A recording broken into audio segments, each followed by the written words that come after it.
गणेश जी महाराज की जय। शारदा मैया कंठ विराजो, राधे कृष्ण गुरुदेव हृदय विराज। जय बालाजी महाराज की। तीसरा अध्याय, भक्ति के कष्ट की निवृत्ति। नारद जी कहते हैं, अब मैं भक्ति ज्ञान और वैराग्य को स्थापित करने के लिए प्रयत्न पूर्वक श्री सुखदेव जी के कहे हुए भागवत शास्त्र की कथा द्वारा उज्ज्वल ज्ञान यज्ञ करूँगा। और यह यज्ञ मुझे कहाँ करना चाहिए, आप इसके लिए कोई स्थान बता दीजिए। आप लोग वेद के पारगामी हैं, इसलिए मुझे इस सुख शास्त्र की महिमा सुनाइए। यह भी बताइए कि श्रीमद् भागवत की कथा कितने दिनों में सुनानी चाहिए और उसको सुनने की विधि क्या है। सनकादि बोले, नारद जी आप बड़े विनीत और विवेकी हैं, सुनिए हम आपको ये सब बातें बताते हैं। हरिद्वार के पास आनंद नाम का एक घाट है, वहाँ अनेकों ऋषि रहते हैं तथा देवता और सिद्ध लोग भी उसका सेवन करते रहते हैं। भांति भांति के वृक्ष लताओं के कारण वह बड़ा सघन है और वहाँ बड़ी कोमल नवीन बालू बिछी हुई है। वह घाट बड़ा ही सुरम्य और एकांत प्रदेश में है। वहाँ हर समय सुनहले कमलों की सुगंध आया करती है। उसके आसपास रहने वाले सिंह, हाथी आदि परस्पर विरोधी जीवों के चित्तों में भी बैरभाव नहीं है। वहाँ आप बिना किसी विशेष प्रयत्न के ही ज्ञान यज्ञ आरंभ कर दीजिए। उस स्थान पर कथा में अपूर्व रस का उदय होगा। भक्ति भी अपनी आँखों के सामने ही निर्बल और जराजीर्ण अवस्था में पड़े हुए ज्ञान और वैराग्य को साथ ले जाकर वहाँ आ जाएगी। क्योंकि जहाँ भी श्रीमद् भागवत की कथा होती है वहाँ ये भक्ति आदि अपने आप पहुँच जाते हैं। वहाँ कानों में कथा के शब्द पढ़ने से ये तीनों तरुण हो जाएंगे। सूत जी कहते हैं, इस प्रकार कहकर नारद जी के साथ सनकादि भी श्रीमद् भागवत कथामृत का पान करने के लिए वहाँ से तुरंत गंगा तट पर चले आए। जिस समय वे तट पर पहुँचे, भूलोक, देवलोक और ब्रह्मलोक सभी जगह इस कथा का हल्ला हो गया। जो भगवत कथा के रसिक विष्णु भक्त थे, वे सभी श्रीमद् भागवत कथा का पान करने के लिए सबसे आगे दौड़ दौड़ कर आने लगे। भृगु, वशिष्ठ, च्यवन, गौतम, मेधातिथि, देवल, देवरात, परशुराम, विश्वामित्र, शाकल, मार्कंडेय, दत्तात्रेय, पिपलाद, योगेश्वर, व्यास और पराशर, छायासुक, जाजली और जहनु आदि सभी प्रधान मुनिगण अपने अपने पुत्र, शिष्य और स्त्रियों समेत बड़े प्रेम से वहाँ आए। इनके सिवा वेद, वेदांत, उपनिषद, मंत्र, तंत्र, 17 पुराण और 6 शास्त्र भी मूर्तिमान होकर वहाँ उपस्थित हुए। गंगा आदि नदियाँ, पुष्कर आदि सरोवर, कुरुक्षेत्र आदि समस्त क्षेत्र, सारी दिशाएं, दंडक आदि वन, हिमालय आदि पर्वत तथा देव, गंधर्व और दानव आदि सभी कथा सुनने चले आए। जो लोग अपने गौरव के कारण नहीं आए, महर्षि भृगु उन्हें समझा बुझा कर ले आए। तब कथा सुनाने के लिए दीक्षित होकर श्री कृष्ण परायण सनकादि नारद जी के दिए हुए श्रेष्ठ आसन पर विराजमान हुए। उस समय सभी श्रोताओं ने उनकी वंदना की। श्रोताओं में वैष्णव, विरक्त, सन्यासी और ब्रह्मचारी लोग आगे बैठे और उन सब के आगे नारद जी विराजमान हुए। एक ओर ऋषिगण, एक ओर देवता और एक ओर वेद और उपनिषद आदि तथा एक ओर तीर्थ बैठे और दूसरी ओर स्त्रियां बैठी। उस समय सब ओर जय जयकार, नमस्कार और शंखों का शब्द होने लगा और अबीर, गुलाल, खील एवं फूलों की खूब वर्षा होने लगी। कोई देवश्रेष्ठ तो विमानों पर चढ़कर वहां बैठे हुए सब लोगों पर कल्प वृक्ष के पुष्पों की वर्षा करने लगे। सूत जी कहते हैं, इस प्रकार पूजा समाप्त होने पर जब सब लोग एकाग्रचित्त हो गए, तब सनकादि ऋषि महात्मा नारद को श्रीमद् भागवत का महात्म्य स्पष्ट करके सुनाने लगे। सनकादि ने कहा, हम सब आपको इस भागवत शास्त्र की महिमा सुनाते हैं। इसके श्रवण मात्र से मुक्ति हाथ लग जाती है। श्रीमद् भागवत की कथा का सदा सर्वदा सेवन आस्वादन करना चाहिए। इसके श्रवण मात्र से श्री हरि हृदय में आविराजते हैं। इस ग्रंथ में 18,000 श्लोक और 12 स्कंद हैं तथा श्री सुखदेव जी और राजा परीक्षित का संवाद है। आप यह भागवत शास्त्र ध्यान देकर सुनिए। यह जीव तभी तक अज्ञानवश इस संसार चक्र में भटकता है जब तक क्षण भर के लिए भी कानों में इस सुख शास्त्र की कथा नहीं पड़ती। बहुत से शास्त्र और पुराण सुनने से क्या लाभ है? इससे तो व्यर्थ का भ्रम बढ़ता है। मुक्ति देने के लिए तो एकमात्र भागवत शास्त्र ही गरज रहा है। जिस घर में नित्य प्रति श्रीमद् भागवत की कथा होती है वह तीर्थ रूप हो जाता है और जो लोग उसमें रहते हैं उनके सारे पाप नष्ट हो जाते हैं। हजारों अश्वमेध यज्ञ और सैकड़ों वाजपेयी यज्ञ इस सुख शास्त्र की कथा का 16वां अंश भी नहीं हो सकते। तपोधनो, जब तक लोग अच्छी तरह श्रीमद् भागवत का श्रवण नहीं करते तभी तक उनके शरीर में पाप निवास करते हैं और फल की दृष्टि से इस सुख शास्त्र कथा की समता गंगा, गया, काशी, पुष्कर या प्रयाग कोई तीर्थ भी नहीं कर सकता। यदि आपको परम गति की इच्छा है तो अपने मुख से ही श्रीमद् भागवत के आधे अथवा चौथाई श्लोक का भी नित्य नियम पूर्वक पाठ कीजिए। ओमकार, गायत्री, पुरुष सूक्त, तीनों वेद, श्रीमद् भागवत, ओम नमो भगवते वासुदेवाय, यह द्वादश अक्षर मंत्र 12 मूर्तियों वाले सूर्य भगवान, प्रयाग, संवत्सर रूप काल, ब्राह्मण, अग्निहोत्र, गौ, द्वादशी तिथि, तुलसी, बसंत ऋतु और भगवान पुरुषोत्तम, इन सब में बुद्धिमान लोग वस्तुतः कोई अंतर नहीं मानते। जो पुरुष अहर्निश अर्थ सहित श्रीमद् भागवत शास्त्र का पाठ करता है उसके करोड़ों जन्मों के पाप नष्ट हो जाते हैं, इसमें तनिक भी संदेह नहीं है। जो पुरुष नित्य प्रति भागवत शास्त्र का आधा या चौथाई श्लोक भी पढ़ता है उसे राजसूय और अश्वमेध यज्ञों का फल मिलता है। नित्य भागवत का पाठ करना, भगवान का चिंतन करना, तुलसी को सींचना और गौ की सेवा करना, ये चारों समान हैं। जो पुरुष अंत समय में श्रीमद् भागवत का वाक्य सुन लेता है उस पर प्रसन्न होकर भगवान उसे बैकुंठ धाम देते हैं। जो पुरुष इसे सोने के सिंहासन पर रखकर विष्णु भक्त को दान करता है वह अवश्य ही भगवान का सायुज्य प्राप्त करता है। जिस दुष्ट ने सारी आयु में चित्त को एकाग्र करके श्रीमद् भागवत अमृत का थोड़ा सा भी रसास्वादन नहीं किया उसने तो अपना सारा जन्म चांडाल और गधे के समान व्यर्थ ही गंवा दिया। वह तो अपनी माता को प्रसव पीड़ा पहुंचाने के लिए ही उत्पन्न हुआ। जिसने इस सुख शास्त्र के थोड़े से भी वचन नहीं सुने वह पापात्मा तो जीता हुआ भी मुर्दे के समान है। पृथ्वी के भार स्वरूप उस पशुतुल्य मनुष्य को धिक्कार है जो स्वर्गलोक में देवताओं में प्रधान इंद्रादि कहा करते हैं। यों स्वर्गलोक में देवताओं में प्रधान इंद्रादि कहा करते हैं। संसार में श्रीमद् भागवत की कथा का मिलना अवश्य ही कठिन है। जब करोड़ों जन्मों का पुण्य होता है तभी इसकी प्राप्ति होती है। नारद जी, आप बड़े ही बुद्धिमान और योग निधि हैं। आप प्रयत्न पूर्वक कथा का श्रवण कीजिए।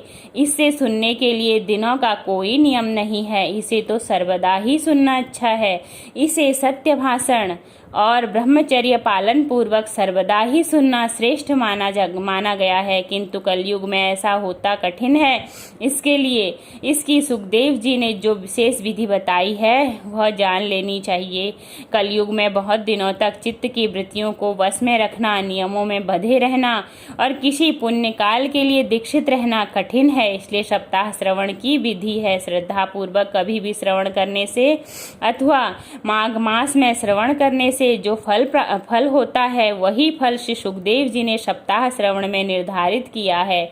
मन के असंयम, रोगों की बहुलता, आयु की अल्पता के कारण तथा कलयुग में अनेकों दोषों की संभावना से ही सप्ताह श्रवण का विधान किया गया है। जो फल तप, योग और समाधि से भी प्राप्त नहीं हो सकता वह सर्वांग रूप में सप्ताह श्रवण से सहज में ही मिल जाता है।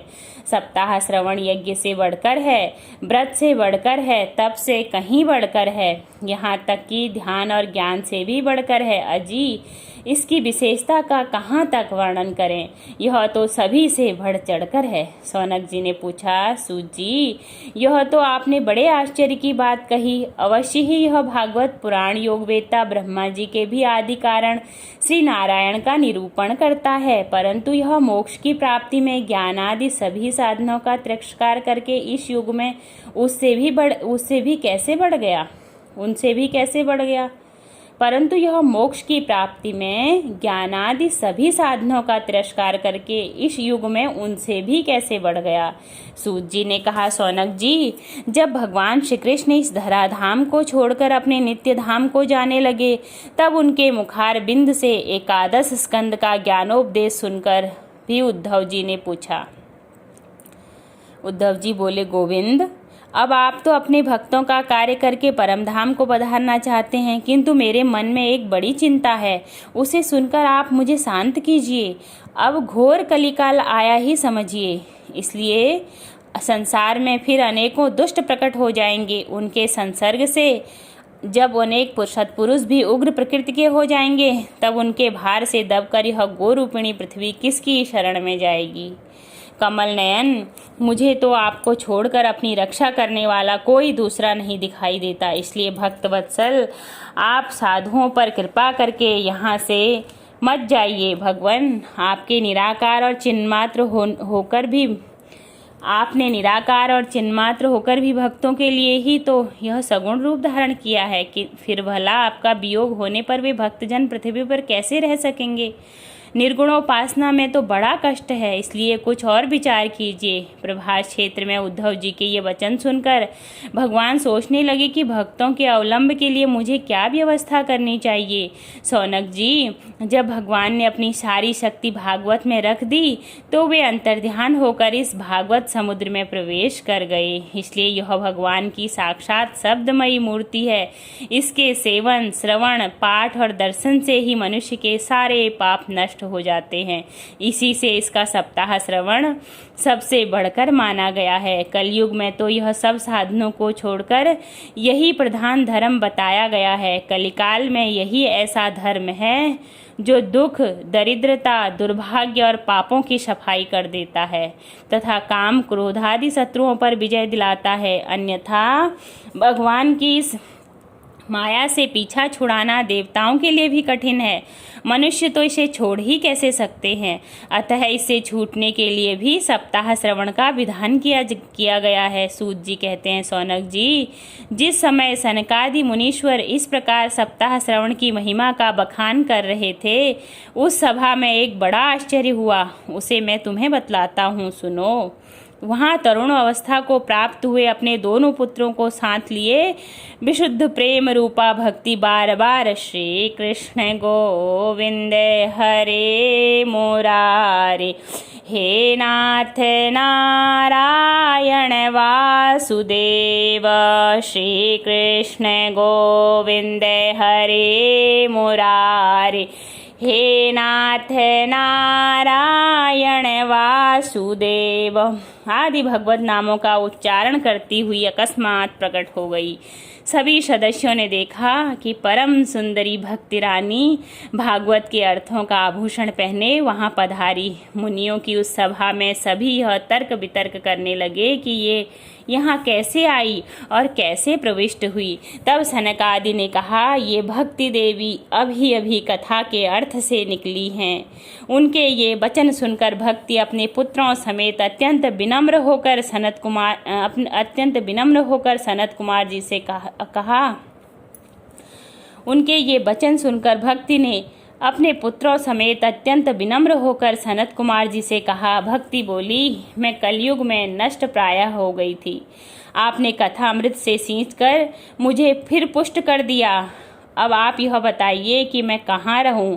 यह सुनकर सनकादि ने उससे कहा, तुम भक्तों को भगवान का स्वरूप प्रदान करने वाली, अनन्य प्रेम का संपादन करने वाली तथा संसार रोग को निर्मूल करने वाली हो। अतः तुम धैर्य धारण करके नित्य निरंतर विष्णु भक्तों के हृदय में ही निवास करो। ये कलयुग के दोष भले ही सारे संसार पर अपना प्रभाव डालें, किंतु वहाँ तुम पर इनकी दृष्टि भी नहीं पड़ सकेगी। इस प्रकार उनकी आज्ञा पाते ही भक्ति तुरंत भगवत भक्तों के हृदय में जा विराजी। बोलो भक्ति महारानी की जय। जिनके हृदय में एकमात्र श्रीहरि की भक्ति निवास करती है, वे त्रिलोकी में अत्यंत निर्धन होने पर भी परम धन्य हैं, क्योंकि इस भक्ति की डोरी से बंधकर तो साक्षात भगवान भी अपना परम धाम छोड़कर उनके हृदय में आकर बस जाते हैं। भूलोक में यह भागवत साक्षात परब्रह्म का विग्रह है और हम इसकी महिमा कहाँ तक वर्णन करें। इसका आश्रय लेकर इससे सुनाने से तो सुनने और सुनाने वाले दोनों को ही भगवान श्री कृष्ण की समता प्राप्त हो जाती है। अतः इसे छोड़कर अन्य धर्मों से क्या प्रयोजन है। बोलो श्रीमद् भागवत पुराण की जय। आरती अति पावन पुराण की, धर्म भक्ति विज्ञान खान की, महापुराण भागवत निर्मल सुख मुख विगलित निगम कल्प फल परम सुधा रसमय कल लीला रति रस रस निधान की, कलिमल मथन त्रिताप निवारणी, जन्म मृत्युमय भव भय हारिणी, सेवत सतत सकल सुख कारिणी, समूह औषधि हरिचरित गान की, विषय विलास विमोह विनाशिनी, विमल विराग विवेक विकासनी, भगवत तत्व रहस्य प्रकाशनी, परम ज्योति परमात्म ज्ञान की, परमहंस मुनि मन उल्लासिनी, रसिक हृदय रसरास विलासिनी, भुक्ति मुक्ति रति प्रेम सुदासिनी, कथा किंचन प्रिय सुजान की। श्री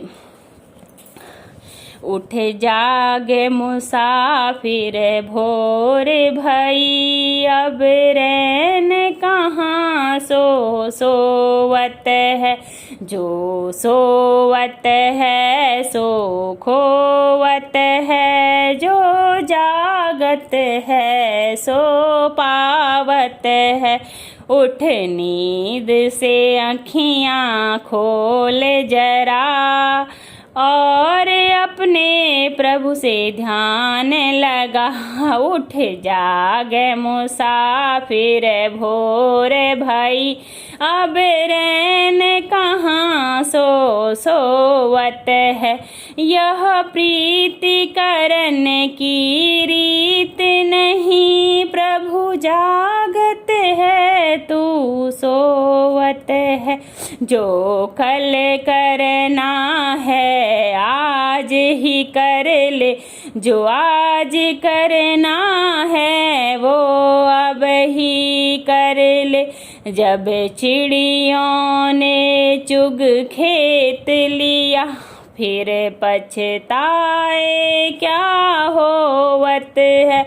उठ जाग मुसाफिर भोर भई, अब रैन कहाँ सो सोवत है।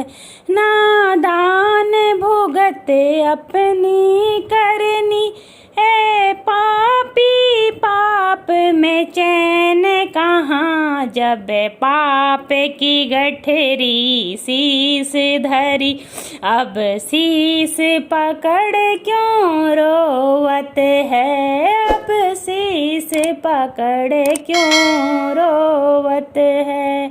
जय जय श्री राधे, जय जय श्री राधे।